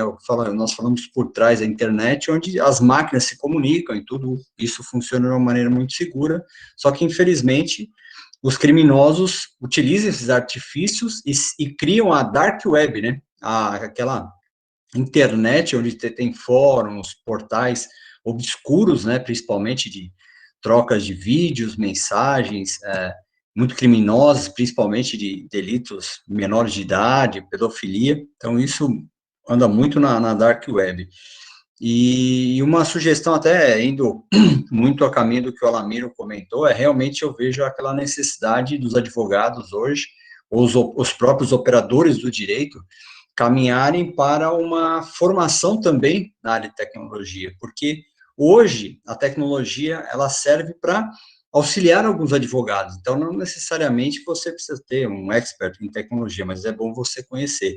Mas, com o passar do tempo, nós percebemos que as faculdades vão ter que inserir esse contexto dentro da própria academia, né? Dentro da própria faculdade, onde os advogados também precisem já ter isso dentro das faculdades. Vocês que são professores, Alamiro, Hugo, realmente eu acho que isso tem que estar muito mais presente, porque é uma coisa que a gente vê muitos advogados comentando, poxa, nunca vi isso na faculdade, e a gente vai acabar esbarrando no dia a dia, e nós sentimos o quanto isso é muito complicado nas suas próprias defesas, né? Então, tem advogado, como vocês falaram, né? Chega numa audiência lá que ele acaba virando um mero espectador quando começa a vir na parte das perícias.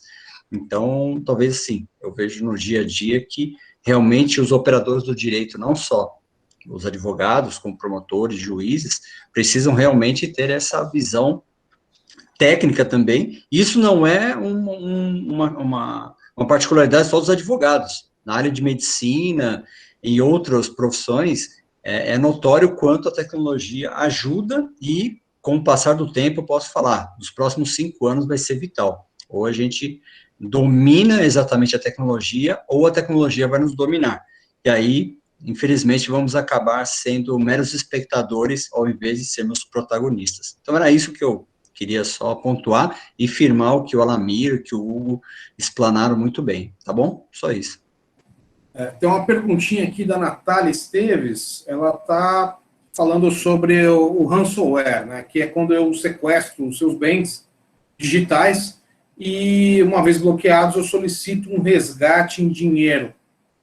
Ela pergunta se a empresa que paga por esse resgate, se ela estaria, de uma certa forma, sendo associada à figura de uma financiadora do crime, vez que ela concordou em pagar pelo sequestro dos dados.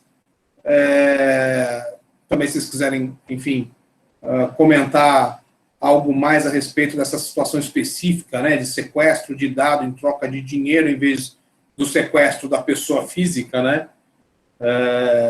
Se vocês tiverem algo a dizer aí para compartilhar, aí para responder a Natália e compartilhar com o pessoal, seria bem legal.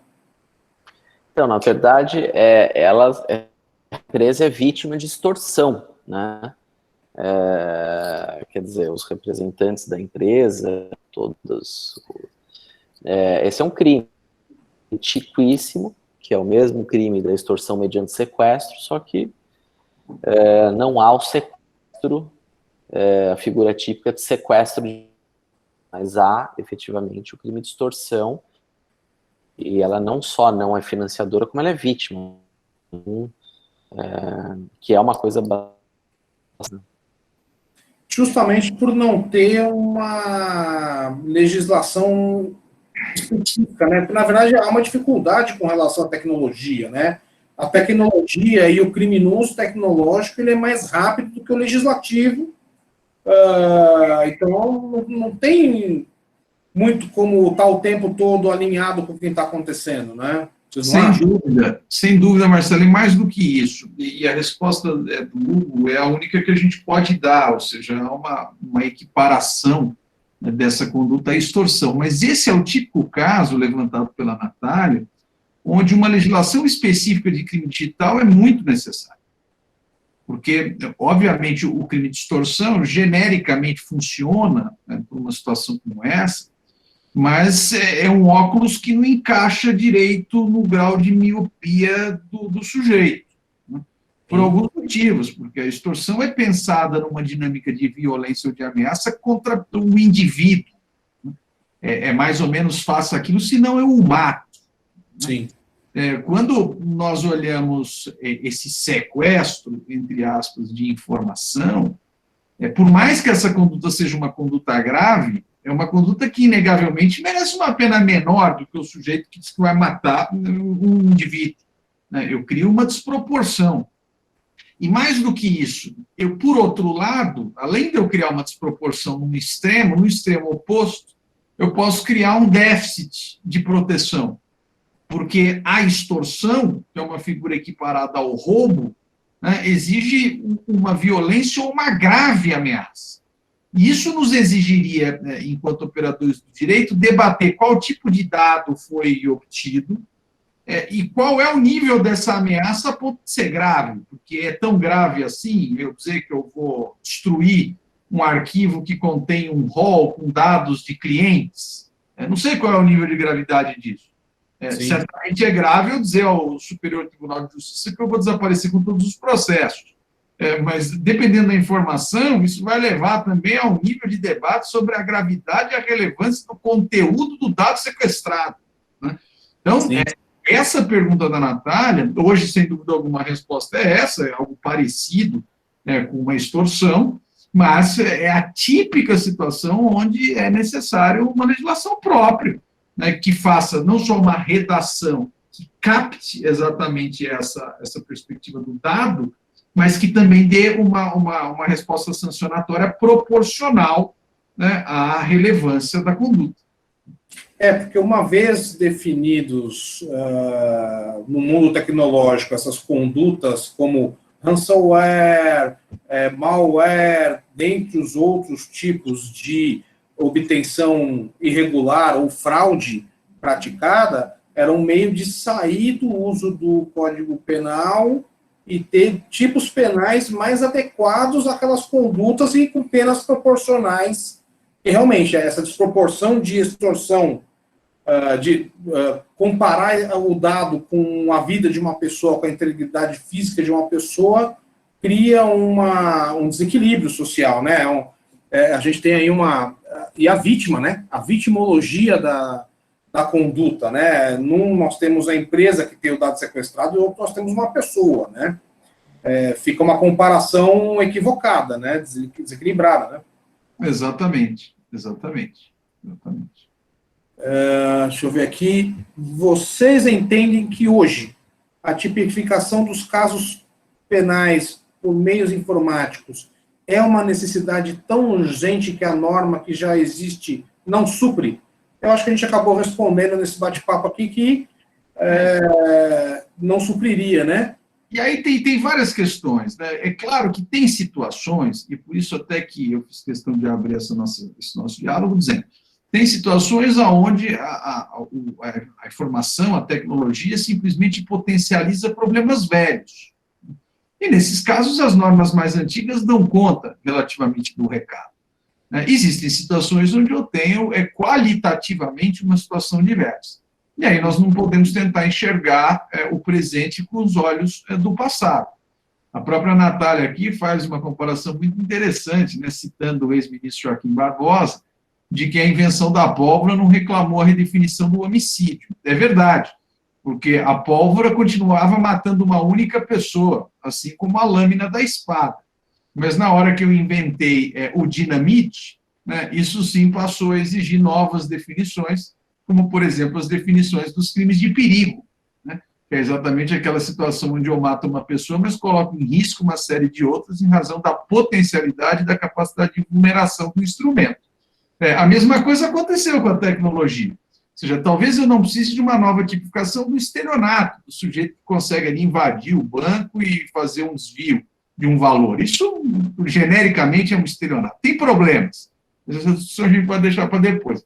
Agora, existem situações concretas que demandam uma análise própria, como esse exemplo dado pela Natália, acho que ela foi muito feliz nesse tema, do sequestro de bens, de dados, né? Porque, inegavelmente, sequestrar dados não é a mesma coisa que sequestrar uma pessoa, nem do ponto de vista simbólico, quiçá do ponto de vista real.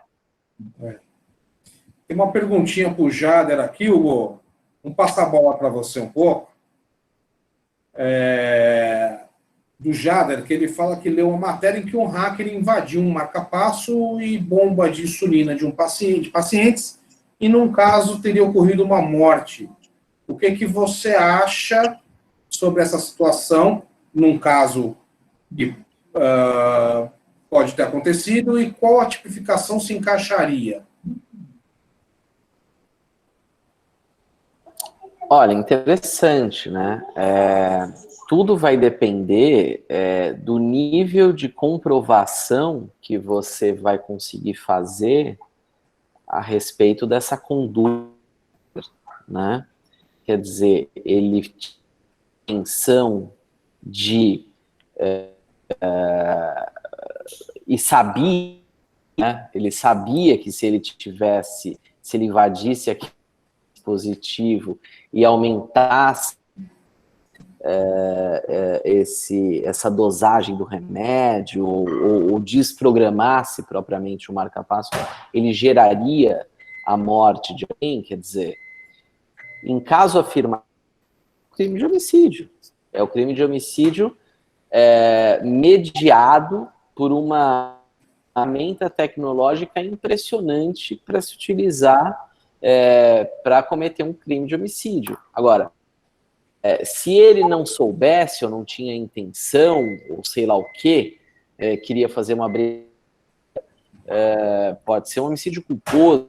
Agora, me parece que o exemplo como está dado e partindo do pressuposto, quer dizer, para conseguirmos avançar no raciocínio de que o sujeito tinha essa intenção, conseguiu levar a cabo essa intencionalidade de homicídio 121 no Código Penal. Eu não sei se o Alamiro tem uma outra ideia a respeito. Eu voto exatamente como relator, eu acompanho. Eu sinceramente, eu não sei se o marca-passo teria uma conexão com a internet para ser alterado, tá? Acho que existe essa questão também, num caso concreto, para se pensar, para destruir aí uma tese acusatória. Um detalhe importante é que na Europa já está sendo discutido o marco regulatório da inteligência artificial e da responsabilidade do robô. Então, certamente, novas frentes se abrirão para a discussão no campo penal, né? Não sei se vocês tiveram tempo e oportunidade, em virtude da correria de todos nós, o dia a dia, de conseguir dar uma passada de ouro aí no projeto desse nome infeliz, LGPD penal, que realmente não foi nada feliz. E o que vocês teriam aí a falar da ideia, por exemplo, de tipificar a conduta de vazamento de dado, o uso de um dado para fraudar. Eu acho que, me parece, eu posso estar equivocado, um oportunismo e algo que precisa ser melhor tratado, melhor discutido. Não que não deva ser legislado, mas eu acho que não pode ser numa ideia de carona por conta do vigor da lei recente da LGPD. Eu queria saber de vocês o que vocês acharam. Assim. Olha, Marcelo, essa discussão, eu acho que é uma discussão difícil, e inclusive há atualmente uma reclamação muito grande por parte do Ministério Público Federal de que o projeto de Lei Geral de Proteção de Dados Penal teria sido muito dificultosa ou colocaria muitos obstáculos para a persecução.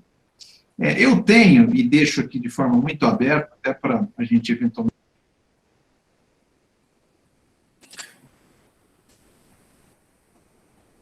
Alamiro, abre o som, fechou. Eu posso enxergar a proteção de dados sob dois aspectos. Eu posso imaginá-la sob a ótica de ser um potencial autor de delitos, e se eu me coloco na condição de potencial autor de delitos, o meu cuidado vai se dar na forma como o Estado vai ter acesso àquela informação. Portanto, eu tenho uma Lei Geral de Proteção de Dados Penal que dificulta o acesso por parte do Estado porque tem uma dimensão libertária. Mas eu posso enxergar a Lei Geral de Proteção de Dados sob uma outra ótica. Eu posso me enxergar não como potencial autor de delitos, mas como potencial vítima de delitos. E se eu me enxergar dessa maneira, eu vou querer exatamente que o Estado tenha acesso, né, às informações para que possa perseguir aquele que me vitimou. Qual é o problema? O problema é nós encontrarmos o ponto ótimo, né? Ou seja, uma lei penal que dê algum nível, obviamente, de eficiência às persecuções, principalmente de delitos graves, que envolvem a tecnologia, mas que também não dê ao Estado uma chave para que faça uma devassa, né, nas informações de uma pessoa, seja aquela informação contida num órgão de Estado, seja aquela contida num órgão privado. Né?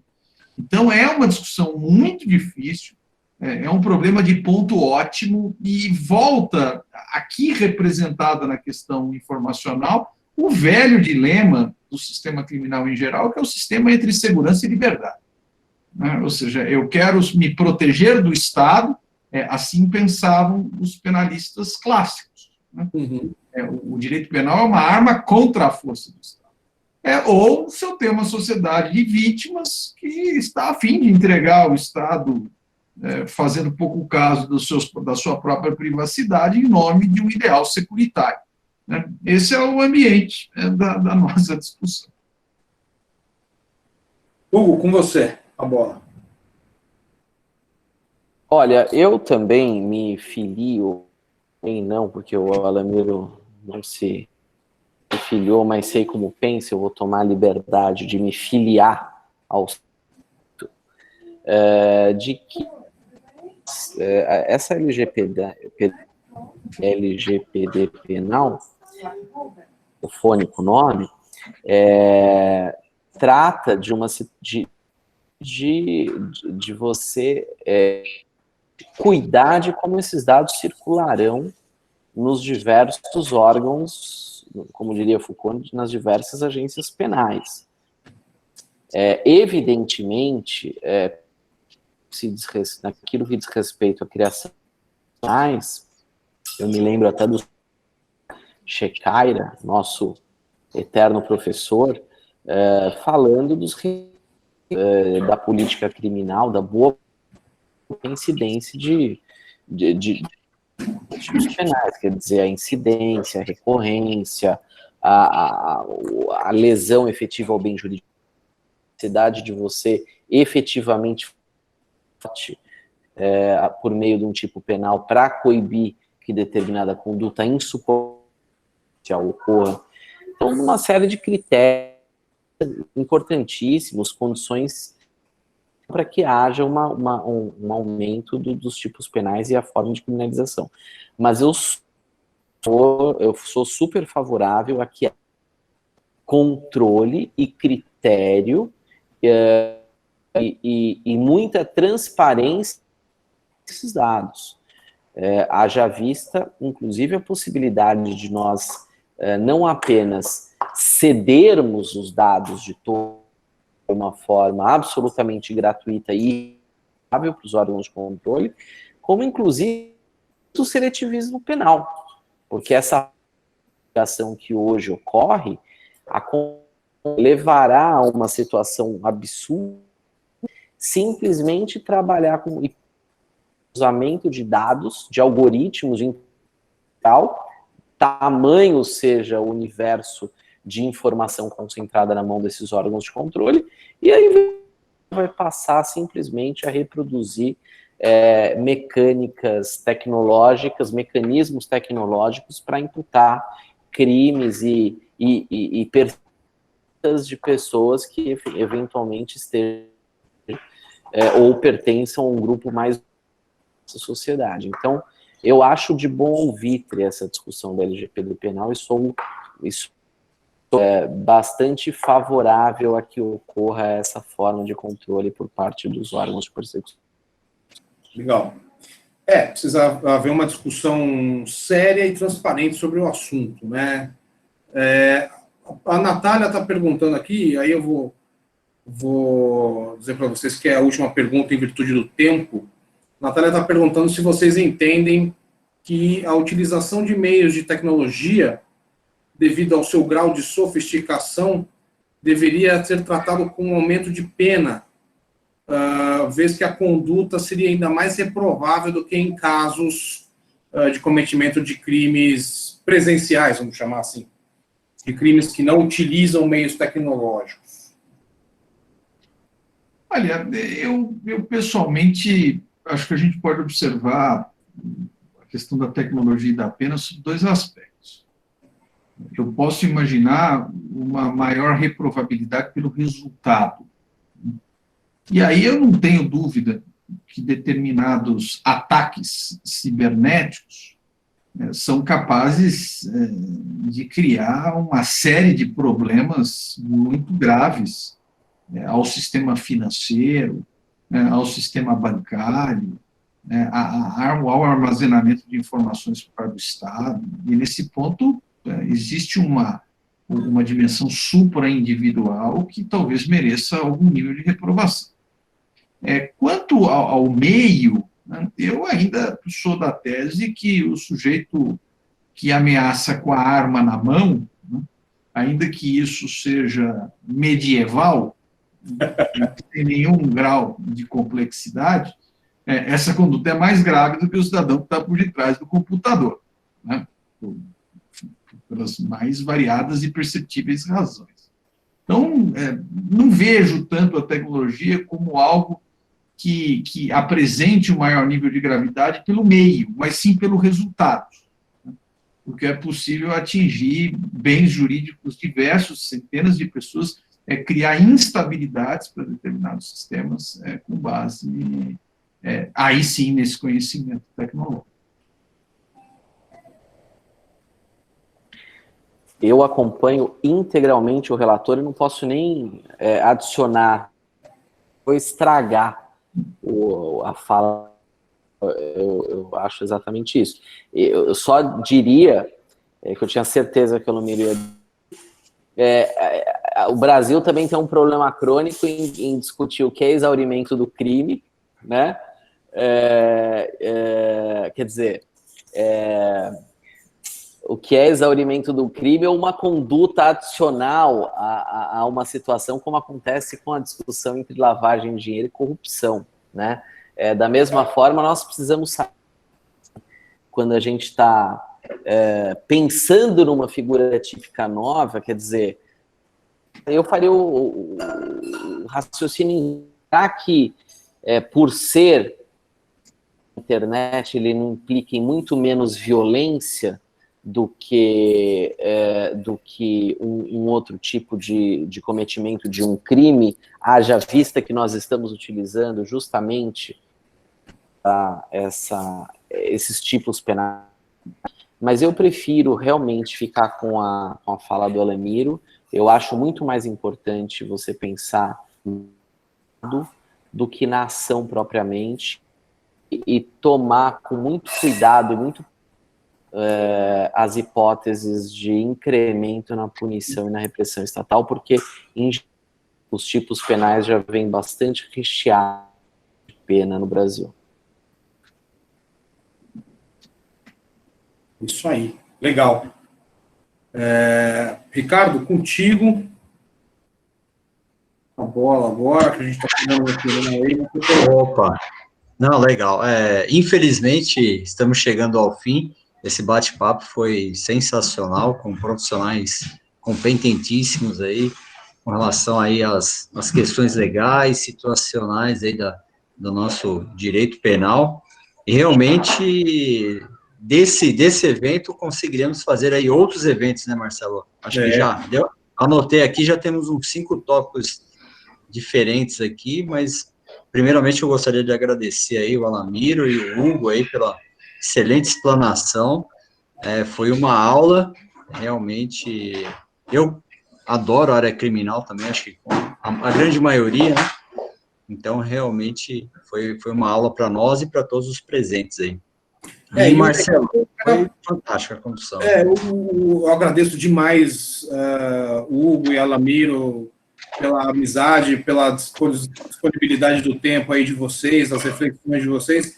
Eu acho que o bacana do evento é justamente a gente ter essa troca de ideias para que todo mundo pense Sim. e aprenda, né? E reflita. Não ser algo maçante, nem nada. E acho que a gente conseguiu atingir esse objetivo de fazer uma reflexão de forma bem suave, bem bacana. E acho que o pessoal gostou e agradeço vocês demais. Ano que vem eu vou encher o saco de novo, a gente faz uma outra temática. E vamos ver se essa pandemia passa para a gente tomar um chopp, né? Com certeza, né? Quem sabe nós consigamos aí promover um evento presencial, um evento aí que a gente possa reunir dos crimes digitais aí, personalidades, e com certeza trazer cases, né? Eu acho que também é interessante, os próximos a gente trazer alguns cases aí que são bem interessantes, e jogar um pouquinho mais de tecnologia aí para fazer algumas provocações, né? Porque essa questão do direito material, ele é muito necessário, né? Essas provocações, principalmente técnicas, né? E se a gente for listar aqui todos os crimes, os possíveis crimes digitais aqui, vamos ficar até amanhã falando aqui, né? Mas então, acho que acho que o mais interessante que eu pude assistir tudo é muito a questão das condutas, né? O quanto a gente pode se precaver, né? Agir preventivamente e também como que a gente pode ajudar cada vez mais os tribunais, né? Que é o judiciário aí, que também conversamos aí com vários juízes e embargadores aí que estão muito bem antenados, né, mas infelizmente não é a grande maioria, né? Então esperamos que esses conversas aqui ajudem, né, a sociedade em geral a se precaver desses crimes que a cada dia estão mais constantes, né? Tá bom? Mas muito obrigado, gente, boa noite, eu gostaria de agradecer aí, se vocês quiserem fazer algumas considerações finais, por favor, fiquem à vontade. Eu mais uma vez cumprimentá-los pelo evento, agradecer o convite que me foi formulado e espero que tenha atendido a expectativa de todos e todas que nos assistem. Muito obrigado, boa noite. Eu também só queria deixar registrado, assim como o Hugo, meu agradecimento. Eu vejo aqui o público interessado, né, as pessoas que nos acompanham aqui, todas elas interessadas no tema e que certamente entendem dessa dimensão digital infinitamente mais do que eu. Deixo meu abraço aqui para o Ricardo, para o Marcelo, e saibam que quantas vezes precisarem de mim, quantas vezes eu estarei aqui à disposição, tá bom? Boa noite a todos e obrigado. Obrigado, boa noite a todos os presentes. Muito obrigado, hein? Esperamos vocês nos próximos eventos. Boa noite, tchau, tchau. Tchau, tchau. Gente, tchau.